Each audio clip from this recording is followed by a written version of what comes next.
원래 이사야 선지자는 남쪽에서 활동했던 선지자인데 오늘은 북쪽 이스라엘에 대해서 잠깐 언급하고 있습니다. 본문은 9장 8절부터 오늘 아침 본문까지 11장까지 내용을 한번 정리해 보겠습니다. 북쪽 이스라엘도 없고 남쪽 유다도 그렇고 역사의 패턴은 거의 비슷한 것 같습니다. 망한다는 겁니다. 내용이 여러분 계속 이사야를 통해서 들려주시는 하나님의 말씀은 망한다는 거죠. 망한다. 왜 망하냐? 그걸로 끝나는 것이 아니고 하나님께서 다시 회복하신다는 말씀. 이 패턴이 반복됩니다. 이 외에 우리가 더 이상 기대할 내용이 없습니다. 이스라엘이 망하는데 왜 망하는지, 그리고 하나님께서 어떻게 이스라엘을 회복해 주시는지에 대한 이야기입니다. 오늘 혹시 어떻게 나를 좀 시원하게 위로하는 말을 듣기를 원하시는 분들이 계시다면 조금 내려놓고 하나님께서 이스라엘을 통해서 왜 저렇게 말씀하시는지, 저 말씀의 의미가 무엇인지를 여러분 집중할 수 있기를 바랍니다. 여러분 왜 망하는지를 알아야, 어떻게 망하는지, 어느 정도로 망하는지를 알아야 하나님의 회복해 주심이 얼마나 영광스러운지를 알 수가 있습니다. 하나님의 회복하심이 얼마나 신비롭고 영광스러운 줄을 알아야 내 개인이 복을 받습니다. 내 삶이 윤택해지고요, 우리 가정이 복을 받게 되고 나라 역사가 복을 받게 됩니다. 궁극적으로 하나님께서는 우리에게 복 주시기를 원하시는 분인데 알아야 됩니다. 뭘 하나님이 설파하시고 왜 치밀하시고 하나님의 회복하심이 뭔지를 알아야 됩니다. 그래서 역사가 우리에게 중요합니다. 역사를 보면 이게 2700년 전 이스라엘의 역사인데 우리하고 무슨 상관이 있나라고 생각할지 모르지만 역사를 보시면 하나님이 보이고 인간이 보이고 그리고 내 자신이 보입니다. 역사를 통해서 하나님을 알아가고 인간을 알아가고 내 자신을 알아가는 시간으로 삼았으면 좋겠습니다.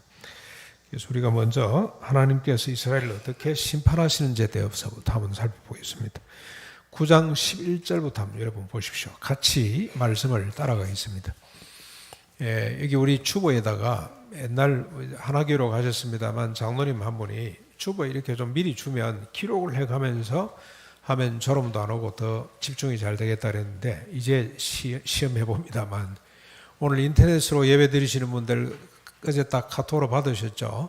그 내용을 보고 근데 기록할 것 없습니다. 그냥 이 간단하게 정리할 테니까 이런 패턴으로 흘러간다는 것만 아시고 따라오시면 되겠습니다. 대신 우리가 오늘은 조금 성경을 본문을 짧게 읽겠습니다. 9장 11절 12절 같이 읽겠습니다. 시작.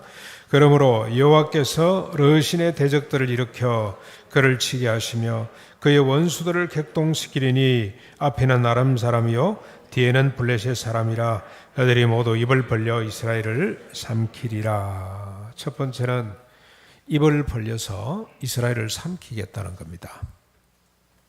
입을 벌리는 사람이 누굽니까? 르신을 동원하죠. 대적들을 일으켜서 아람과 블레셋 군대를 동원하고, 원래는 아람과 블레셋이 북쪽 이스라엘과 연대를 하고 아수르의 이 평창 주위를 저항했던 연합국이었습니다만 이 이스라엘이 망할 때쯤에는 오히려 이들이 아수르의 속국이 돼서 이스라엘을 치는 전방 부대가 됩니다. 아수르에 의한 패망을 말씀하고 있습니다. 그 다음에 여러분 두 번째로 9장 18절로 21절 한번 보십시오. 하나님께서 어떻게 지멸하시는지 같이 보겠습니다. 시작. 19절부터 보겠습니다. 19절부터 시작. 만군의 여호와의 진노로 말미암아 이 땅이 불타리니 백성은 불의 섭과 같을 것이라. 사람이 자기의 형제를 아끼지 아니하며 오른쪽으로 움킬지라도 줄이고 왼쪽으로 먹을지라도 배부르지 못하며 각각 자기의 팔의 고기를 먹을 것이며 므낫세는 에브라임은 므낫세를 먹을 것이요 또 그들이 합하여 유다를 치게 될 것이다. 결코 채워지지 않는 욕망으로 형제가 형제를 잡아먹게 됩니다. 에브라임하고 므낫세는 요셉의 한 배에서 태어난 자식이죠. 형제가 형제를 잡아먹게 되고 북쪽 이스라엘이 남쪽 유다를 집어삼키게 된다고 말씀을 하고 있습니다. 그래도 배가 부르지 않아서 심지어 어떤 일까지 벌어집니까? 자기 팔을 뜯어먹는 일까지 나타나게 됩니다. 여기 먹게 된다는 이 표현이 아주 재미있는 표현이에요. 개걸스럽게 먹는다 그런 뜻이에요. 형제를 잡아먹고도 배가 안 불러서 자기 팔의 살을 뜯어먹는 이런 끔찍한 일이 벌어질 것이라고 말씀하고 있습니다. 이렇게 표현할 때는 우리가 집중을 해야 되죠. 이 앞에 옷깃을 여미고 무릎을 꿇고 서야 돼요. 이 말씀 앞에 서야 됩니다. 얼마나 하나님이 슬펐으면 이런 표현을 다 썼겠냐 말이죠. 여러분, 이게 재앙입니다. 이 자체가 재앙입니다. 형제가 형제를 잡아먹는 것 자체가 재앙이죠. 자기 팔의 살을 뜯어먹는 것 자체가 재앙입니다. 진멸은 별 의미가 없습니다. 차라리 진멸이 더 선하다고 할 수가 있습니다. 여러분, 저 암이 걸려가지고 마지막에 어떤 분들은 암의 고통 없이 돌아가시는 분들도 있는데, 특별히 어떤 암들은 고통이 너무 심하잖아요. 몰핀을 맞아도 안 되고 그러면 하는 말이 있죠. 제발 나를 좀 죽여달라. 그래서 지금은 자기가 스스로 끊는 거 있죠. 그걸 정당화하자고 하는 이런 나라들도 많이 생겨납니다만 고통스러운 거죠. 자기 살을 뜯어먹을 정도 같으면 차라리 망하는 것이 더 낫겠다. 이스라엘이 이렇게 된다는 겁니다. 10장 3절 4절 또 넘어가서 한번 보시죠. 10장 같이 읽겠습니다. 벌하는 날과 멀리서 오는 환난 때에 너희가 어떻게 하려느냐? 누구에게로 도망하여 도움을 구하겠느며 너희의 영화를 어느 곳에 두려느냐? 포로된 자 아래에 굽으리며 죽임을 당한 자 아래에 엎드리실 따름이라. 무슨 말입니까? 살아남겠다고 포로된 자 아래에 굽으리고 시체 밑에 엎드려지는 거죠. 살아남겠다고 시체 밑에 들어가서 위기를 모면하는 도울 자가 아무도 없다는 뜻입니다. 아무도 인정하고 위로해주고 도울 자가 없을 만큼 완전히 패망을 의미합니다. 통탄한 일은 이렇게 진멸을 당하면서도 이스라엘 백성들은 잘못을 인정하지 않는다고 말씀을 하고 있어요. 인정하지 않는다는 말보다 인정하지 못한다는 말이 더 어울리는 말입니다. 왜냐하면 죄를 죄로, 악을 악으로 인식하지를 못해요. 자기 살을 뜯어먹고 있으면서도 형제가 형제를 삼키고 있으면서도 그게 죄인 줄을 모르고 있다는 겁니다. 그래서 여러분 계속 반복해서 나오는 말씀이 있죠. 그럴지라도 하는 말씀이 계속 반복되는데 여기 보면 9장 12절, 17절, 21절, 10장 4절에 계속 반복해서 그럴지라도 여호와의 진노가 돌아서지 아니하며 그의 손이 여전히 펴지실 것이다. 이렇게 하나님이 징계를 함에도 불구하고 깨닫지 못해서 여호와의 진노의 손을 거둘 수가 없다. 그런 뜻입니다. 이게 이스라엘의 현실입니다. 그들이 이미 맞닥뜨린 현실이고 조금 있다가 맞닥뜨릴 현실입니다. 중요한 건 어쩌다 이렇게 되냐가 중요하죠. 어쩌다가 이런 심판, 이런 재앙을 만나게 되냐가 중요합니다. 다시 9장 8절 10절로 한번 돌아가 보십시오. 9장 8절부터 10절까지 또 한번 같이 읽겠습니다. 시작. 주께서 야곱에게 말씀을 보내시며 그것을 이스라엘에게 임하게 하셨은즉 모든 백성 곧 에브라임과 사마리아 주민이 알 것이오늘 그들이 교만하고 완악한 마음으로 말하기를 백돌이 무너졌으나 우리는 다듬은 돌로 쌓고 뽕나무들이 지켰으나 우리는 백향목으로 그것을 대신하리라 하는도다. 무슨 말입니까? 주께서 야곱에게 말씀을 보냈죠. 야곱에게 예루살렘에게 하나님께서 이사를 통해서 말씀을 하시고 그러면 북쪽 이스라엘도 알아들어야 돼요. 여기 에브라임과 사마리아 주민은 북쪽 이스라엘을 말합니다. 남쪽을 향해서 하나님께서 진노를 하나님의 심판을 경고하면 북쪽 이스라엘 백성들도 동일한 하나님 백성인데 말을 알아야 들어야 되는데 그들은 어떤 반응을 보입니까?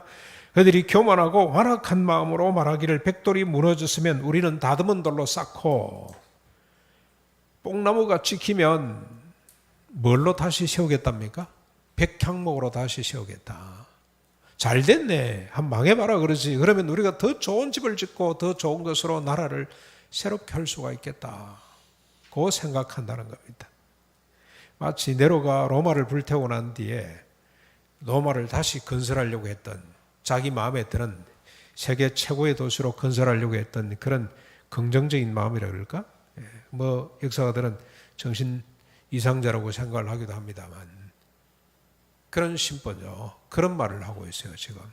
잘 됐네. 하나님이 심판하면 우리가 더 좋은 것으로 짓지.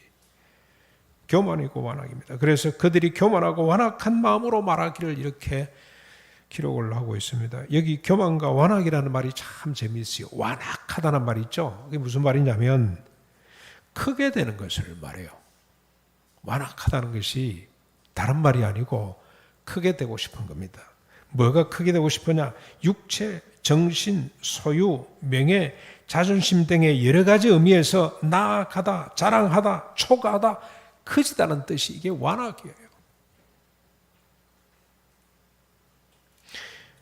하나님의 심판을 무서워하기는커녕 자기 혁신과 성장의 기회로 삼겠다고 말할 정도로 그들은 교만하고 완악한 백성이었습니다. 그래서 그들은 진멸을 당할 수밖에 없었습니다.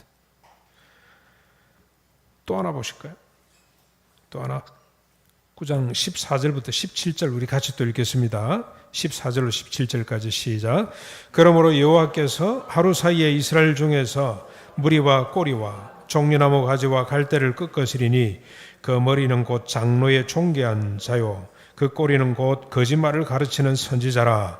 백성을 인도하는 자가 그들을 미혹하니 인도를 받는 자들이 멸망을 당하는도다. 이 백성이 모두 경건하지 아니하며 악을 행하며 모든 입으로 망령되이 말하니. 지도자들의 타락입니다. 정치, 종교 지도자들이 결탁해서 거짓말로 백성들을 호도합니다. 그래서 백성들로 하여금 악을 행하며 모든 입으로 망령된 말을 하도록 하는데 이 망령되다는 말이 가치가 전도됐다는 뜻입니다. 여러분 5장 우리 20절에 봤죠. 악한 것을 선하다, 선한 것을 악하다. 그리고 또 흑암을 광명으로 광명을 흑암이라고 속이는 자들이죠. 가치가 전도됐다는 뜻입니다. 반드시 지도자들의 타락부터 먼저 나타나죠. 그들의 호도로 말미암아 백성들의 가치가 전도돼 버리는 이런 끔찍한 일, 이게 멸망의 원인입니다. 또 하나 더 보겠습니다. 10장 넘어가셔가지고 1절 2절입니다. 10장 1절 2절 같이 읽겠습니다. 불의한 법령을 만들며 불의한 말을 기록하며 가난한 자를 불공평하게 판결하여 가난한 내 백성의 권리를 박탈하며 과부에게 토색하고 고아의 것을 약탈하는 자는 화 있을 진저. 약한 자를 억압하고 착취하게 됩니다. 약한 자는 가난한 자, 고아, 과부라고 밝히고 있습니다. 그리고 이 착취를 정당한 것으로 만들어 버립니다. 다시 말하면 힘이 진리가 되고 이기는 것이 가치가 됐다는 뜻입니다. 1등만을 기억하고 고지가 이념이 되어버렸습니다. 이런 세상입니다. 그래서 하나님은 치밀할 수밖에 없습니다. 여러분 이 첫 번째, 두 번째, 세 번째를 연결하면 이런 등식이 하나 만들어집니다. 욕심이죠. 자기 확장의 욕심, 자기 사랑이라는 가치관이 형성이 되면 사회적 합의를 일으키면 이런 가치가 형성이 되어버리면 힘 있는 자들이 결탁해서 거짓된 표준을 만들어내고 여러분 조금 전에 밝혔죠. 불의의 법령을 만들며 불의한 말을 기록한다는 말이죠. 10장 1절 2절에 이런 사람들이 서로 결탁해서 거짓된 표준을 만들고 그 표준을 마치 진리인 것처럼 강요하게 되는데 그러면 그 결과가 어떤 게 나타나냐면 약자들이 고통의 자리로 내몰리게 되어 있습니다. 이게 역사가 갖고 있는 패턴입니다. 이 세상의 모든 역사는 지금까지 지속되는 거 없어요. 나라들 보면 다 망했습니다. 그렇죠? 망하는 걸 여러분 분석을 해보면 이렇게 됩니다. 자기 확장이죠. 그걸 표준으로 만들어서 강요하게 되고, 그래서 힘없는 사람은 자연적으로 도태되는, 그래서 하나님이 역사의 주인 되신 하나님께서 치밀할 수밖에 없는 이런 덩식을 하나 만들어낼 수가 있습니다. 그러므로 두 가지가 정의롭습니다. 하나는 진멸이라는 하나님의 심판이 정의롭고요. 진멸 안 하면 어떤 세상이 되겠습니까? 형제가 형제를 잡아먹고 자기 손에 자기 팔에 살을 뜯어먹는 이 세상이 여러분 그게 정상입니까? 차라리 진멸 당하는 것이 훨씬 더 낫죠. 그래서 하나님의 심판 진멸이 정의롭고, 또 하나는 약자를 회복하는 것이 정의로운 것입니다. 약자를 회복하는 것은, 이 말에 우리가 지금 자꾸 이제 오해가 생기고 착각이 생기는데, 약자를 회복한다는 것은 하나님이 주신 인간의 존엄성을 회복하는 것으로 평등해지는 걸 말합니다. 평등. 이번에 우리 청년나라가 이 말씀을 묵상하면서 하나님의 나라는 평등입니다. 맞는 말입니다. 저는 집단 지성이 있고 집단 은혜가 있다고 생각합니다. 혼자서 성경을 보는 것보다도 두 사람이 보면 훨씬 더 많은 걸 볼 수가 있습니다. 10사람이 보면 훨씬 더 큰 하나님의 은혜를 우리가 발견할 수가 있습니다. 평등입니다. 하나님이 모든 인간을 하나님이 직접 창조하셨습니다. 자기 형상대로 지음을 받은 것이 인간입니다. 여기에는 우열이 있을 수가 없습니다. 여러분, 우리 부모 입장에서 자식들이 우열이 있습니까? 꼭 같죠. 그래서 흔히 10손가락 물어 안 아픈 손가락 있냐 그러는데 꼭 같습니다. 어떻게 보면요, 조금 시원찮은 자식이 훨씬 더 부모의 마음을 사로잡고 있습니다. 평등이에요, 평등. 단 한 명의 약자도 생기지 않도록 하는 평등이야말로 정의의 실제입니다. 그래서 여러분, 구제한다고 착각하시면 안 됩니다. 내가 좀 내 걸 좀 베풀어 줬다. 그건 착각입니다. 착각. 베푸는 것이 아니고요, 종처럼 섬겼다고 표현하는 것이 맞습니다. 그 사람을 섬겼다, 그 사람의 것을 돌려줬다고 생각하는 것이 마치 책임과 의무를 다했다고 하는 것이 정확한 표현이에요.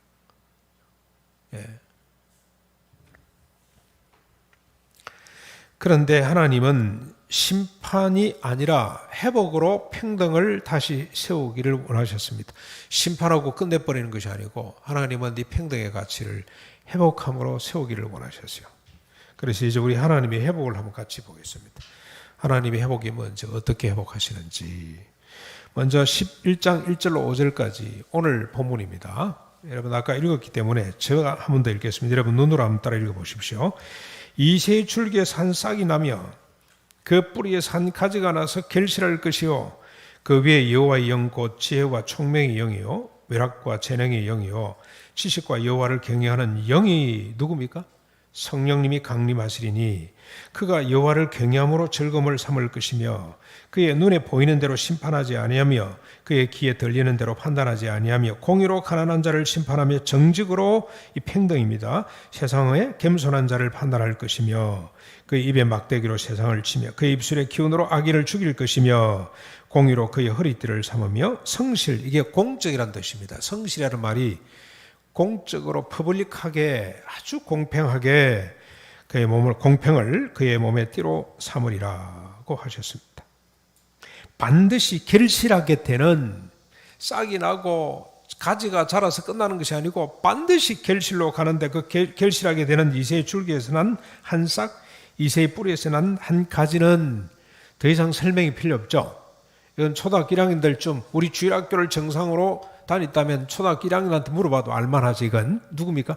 예수 그리스도를 말합니다. 이 기독론으로 너무 깊이 들어가면 또 여러분 자꾸 또 지루하게 생각하기 때문에 오늘은 더 깊이 안 들어가겠습니다. 예수 그리스도 그분입니다. 그런데 여러분 우리가 주목해야 될 게 하나 또 있습니다. 한 싹 한 가지로 나서 결실하는 예수 그리스도의 본성이 어떠냐를 그걸 먼저 한번 찾아봐야 되는데, 여호와의 영 곧 지혜와 총명의 영, 모략과 재능의 영, 지식과 여호와를 경외하는 영으로 충만해져서, 성령이죠. 성령으로 충만해져서, 예를 성령이 어떤 분인지 지혜와 총명, 모략과 재능, 지식과 여호와를 경외하는 영입니다. 우리가 원하는 거 다 들었어요? 성령 충만하면 됩니다. 다 이거 원하는 바죠. 성령 안에서 그것들을 다 누릴 수 있기를 바랍니다. 자, 그런데 이 성령으로 충만해져서 어떻게 합니까? 뭘로 즐거움을 삼습니까? 하나님을 경외함으로 즐거움을 삼으시는 분이에요. 예수 그리스도는 자기의 것으로 자기를 높임으로 즐거움을 삼는 분이 아니고 하나님의 것으로, 성령님의 것으로 하나님을 높임으로 즐거움을 삼는 분입니다. 자기가 없어요. 삼일체 가운데 한 분이죠. 따지자면은 제2인자라고 그러기도 하고, 하나님, 그리고 성부, 성자, 하나님이신데도 불구하고 자기는 없다니까요. 자기 소매를, 자기 부인, 이걸 대단히 어려운 것으로 생각을 하고, 대단한 것으로 생각을 하고, 우리는 도무지 미치지 못할 것으로 생각을 하는데 그렇지 않습니다.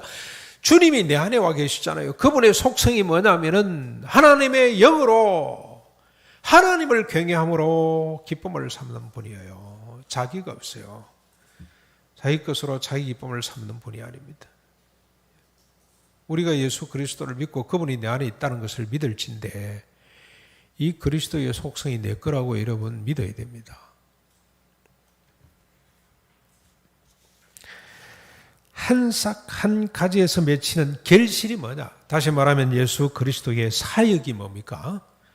눈에 보이는 대로 심판하지 아니하며 귀에 들리는 대로 판단하지 않습니다. 무슨 말입니까? 겉으로 드러난 현상 가지고 판단하지 않습니다.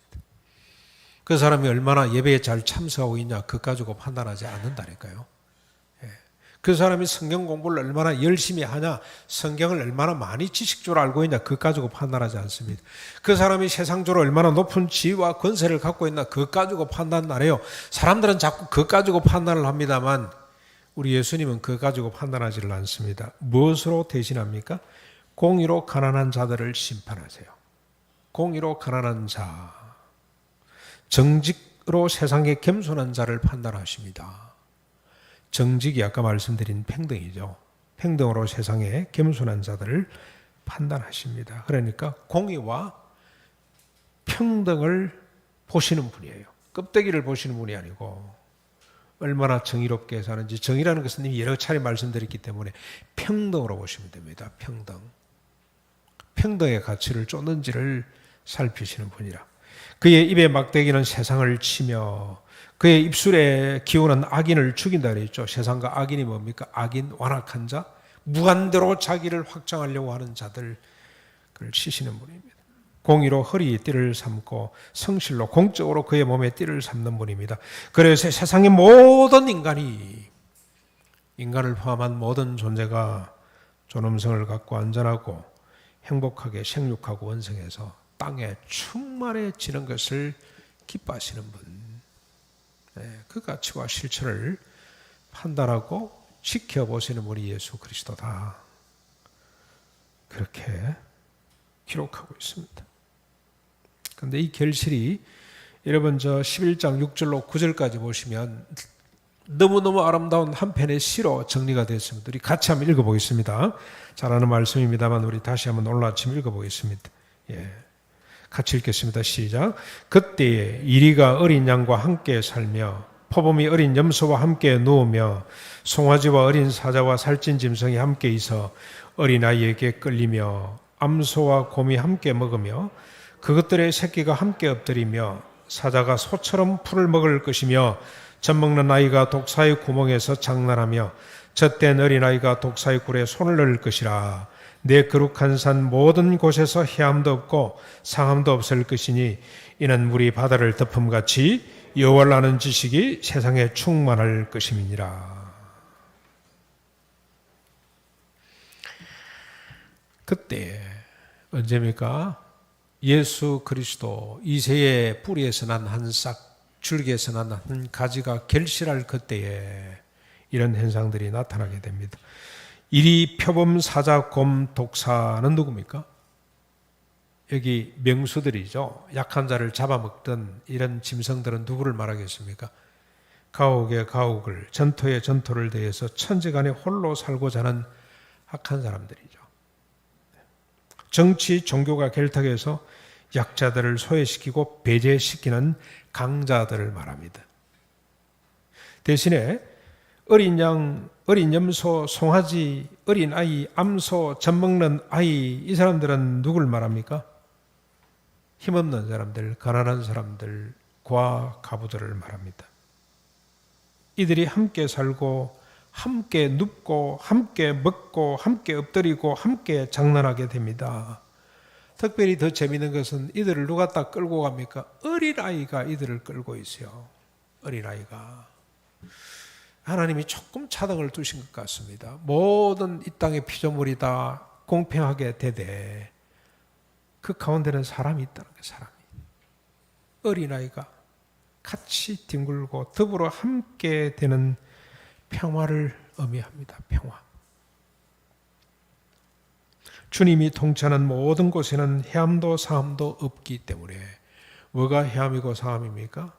자기를 확장하기 위해서 형제가 형제를 집어삼키고 그것도 배가 안 차서 자기 팔의 살을 뜯어먹던 이게 해함이고 사함이죠. 그게 소멸이 돼요. 왜 그렇습니까? 물이 바다를 덮음같이 여호와를 아는 지식이, 여호와를 아는 지식은 정의와 평화, 공평과 평등의 가치를 아는 지식이 세상에 충만해지기 때문에 그렇게 됩니다. 사랑하는 성도 여러분, 오늘 우리는 이스라엘의 패망을 짧게나마 몇 구절을 가지고 살펴보았습니다. 패망의 원인은 자기 성취와 만족에 빠진 강자들이 거짓된 가치를 만들어서 약자들을 억압하고 착취했기 때문에 그렇습니다. 그게 원인입니다. 그런데 약자들만이 아니고 심지어 뭐까지 뜯어먹습니까? 자기 자신마저도 소외시키는 이 끔찍한 재앙이 이스라엘로 하여금 패망의 길로 가도록 만들었습니다. 대신에 이스라엘의 회복은 이새의 뿌리와 줄기에서 나온 한 싹과 가지가 결실하게 되는데 뭘로 결실합니까? 정의와 평등이라는 가치, 이 가치로 결실하는 것이 회복입니다. 하나님의 나라 가치, 구원의 가치라고 할 수가 있습니다. 그래서 패망의 가치, 차별을 우리가 벗고, 차별을 벗고 회복의 가치, 평등을 입을 수 있어야 됩니다. 정치, 경제, 평등을 넘어서 인격의 평등까지도 우리가 익히고 배우는 하나님의 나라를 누려야 됩니다. 우리가 지금까지는 평등 그러면 정치, 경제적 평등을 많이 생각을 하고 그것이 전부라고 생각을 했는데 그 정도가 아니고요. 우리 하나님이 회복하시는 이 평등은 인격적 평등까지도 같이 가야 됩니다. 가정에서부터, 우리 대화에서부터 시작해 봅시다. 시간의 평등. 지난번에 우리가 덩식을 하나 우리가 발견을 했죠. 덩식을 하나 발견을 했는데요. 시간의 평등. n분의 1만 4시간이라고 알자 그랬는데 참 어린애 수준이었구나 그런 생각이 듭니다. 이제는 인격의 n분의 1을 실천했으면 좋겠습니다. 인격의 n분의 1.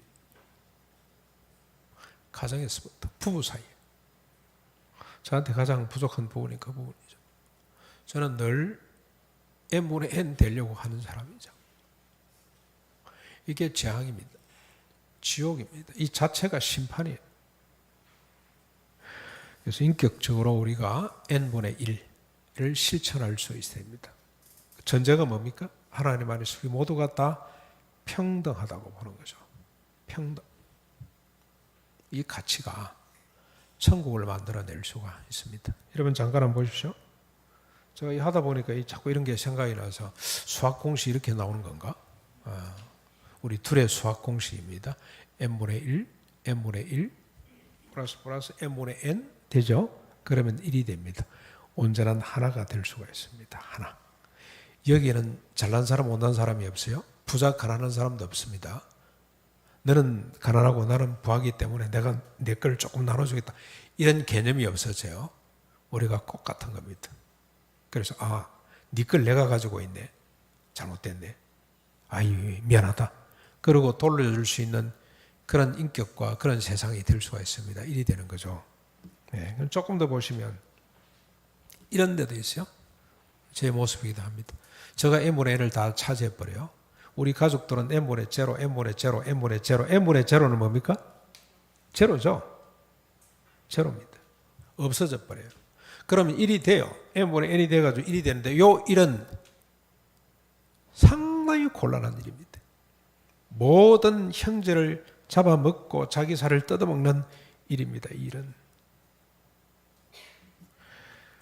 그래서 여러분 이렇게 또 한번 해봤어요. 더 쉽게 우리 가족 부부 사이라고 생각을 하면 2분의 1이죠.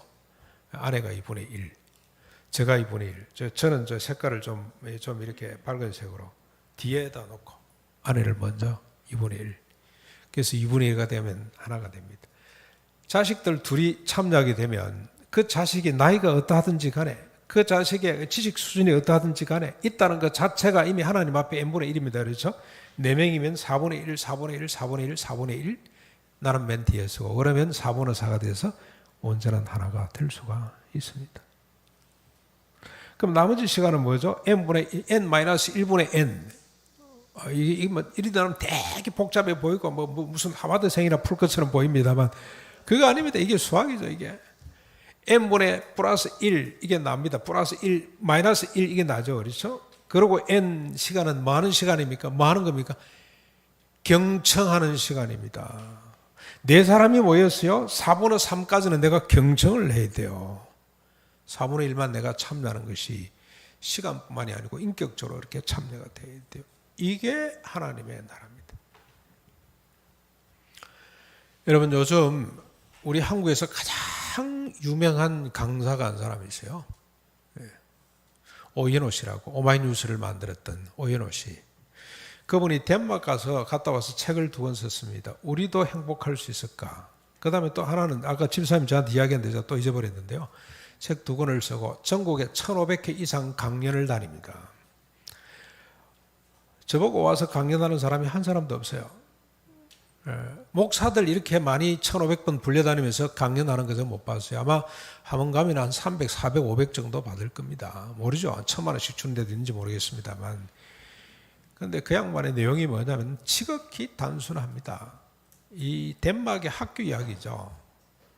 덴마크의 학교는요, 목표가 뭐냐면 낙오자를 없애는 겁니다. 1등을 만들어내는 것이 학교 목적이 아니고요. 그건 엄청나게 경계합니다. 우리가 소명일 집사님이 쓴 책에도 이미 다 언급이 됐습니다만 낙오자를 없애는 것이 교육의 목표입니다. 낙오자가 나오면 안 돼요. 그리고 1학년부터 9학년까지 선생님 하모니 끌고 갑니다. 우리가 생각할 때는 그 무슨 재앙이가 생각하겠죠. 잘못된 선생님 만나면 그 인생 완전히 그냥 망하는데 라는 생각을 하겠죠. 안 그렇습니다. 왜 한 선생님이 9년 동안 같이 가냐면 부모처럼 아이와 계속 대화합니다. 대화 1대1입니다. 학원위에 학생 대표가 참여합니다. 중학교까지죠. 그는 초등학교 과정이 9년이니까 우리 중학교 과정까지 하면 인생의 모든 걸 다 배운다고 생각을 하는 것 같습니다. 한 선생님이 끌고 가면서 지속적으로 대화를 합니다. 수학을 잘 못하잖아요. 개념 파악이 안 될 거잖아요. 함수가 뭔지 아니? 네, 우리 박교우 집사님 미분적분이 뭔지 설명을 하는데 제가 이걸 고등학교 때 중학교 때 들었으면 제가 엄청나게 미분적분을 잘했을 것 같은데 하는 생각이 들었어요. 개념 설명을 얼마나 잘해주는지 그걸 몰라서 무조건 외우려고 그러니까 아이들이 공부가 안 되는 거거든요. 그런데 이 선생님들은 그 아이와 지속적으로 대화를 하기 때문에 그 아이의 수준이 어느 정도인지 개념 파악이 되는지 안 되는지를 정확히 알아서 가르쳐 주는 거예요. 가르쳐 주는 거예요. 정치 수업이세요. 정치 수업이. 지금 덴마크에 정당 8개랍니다. 아이들이 연합해서 한 50명 합반해가지고 한 3일 동안 보드게임을 통해가지고 정치 수업을 받는데 뭐 하는 거냐. 8명이 전부 다 정당별로 다 나눠져가지고 그 시에 시장을 뽑는 거예요. 그러면 어떻게 해야 됩니까? 정책을 세워야 되고 서로 합의를 해야 되고 서로 연대를 해야 되고 그래서 연대하고 합의하고 서로 토론해서 같이 정책을 훈련하고 마련하고 주장하는 이런 훈련들을 받게 돼요. 근데 이게 가능할 수 있는 것도 또 여러 가지 요인들이 많습니다만, 여러분 덴마크 시민들이, 덴마크 국민들이 세금을 얼마 내는지 아십니까 혹시? 50%입니다. 50%. 걷어가서 복지로 다 깔아주는 거죠. 보장을 해주는 겁니다. 기본 소득, 기본 삶을 보장시켜주죠. 얼마나 건강한 사회입니까? 그런데 오연호 씨가 하나 놓치고 있는 게, 이게 어디로부터 왔는지를 몰라요. 이 정신, 이 가치가 어디로부터 왔는지 몰라가지고 그분이 찾다가 그룬TV에 목사님까지 올라갔어요. 그분 그룬TV라고 여러분 아시잖아요. 그렇죠? 그런데 그룬TV를 존경하냐 그러면 아무도 존경하지 않는답니다. 그걸 몰라요. 왜 이렇게 훌륭한 목사님을 존경하지 않지? 그룬TV의 사상이 어디서부터 왔습니까? 성경에서부터 왔어요. 성경. 오늘 이 평등 사상입니다. 그래서 정말이라고 그랬죠. 옛날 일제시대 때 여러분 정말 덴마크를 정말이라고 그랬죠. 이상적인 국가로 삼고 그걸 배우려고 독립운동했던 사람들이, 한쪽은 김일성 같은 사람은 지금 막스 레닌주의를 막 끌어들였지만, 많은 사람들이 정말처럼 살자고 그렇게 허무했던 나라가, 지금도 그 나라가 건강하게 유지되는 비결이 뭐냐? 모든 인간은 하나님 앞에서 평등하다는 사상입니다. 이것이 우리가 소망하고 하나님의 열심으로 이룰 신앙의 알맹입니다. 껍데기를 제하는 신앙이 아니라 알맹이를 제하는 신앙이 될 수 있기를 바랍니다.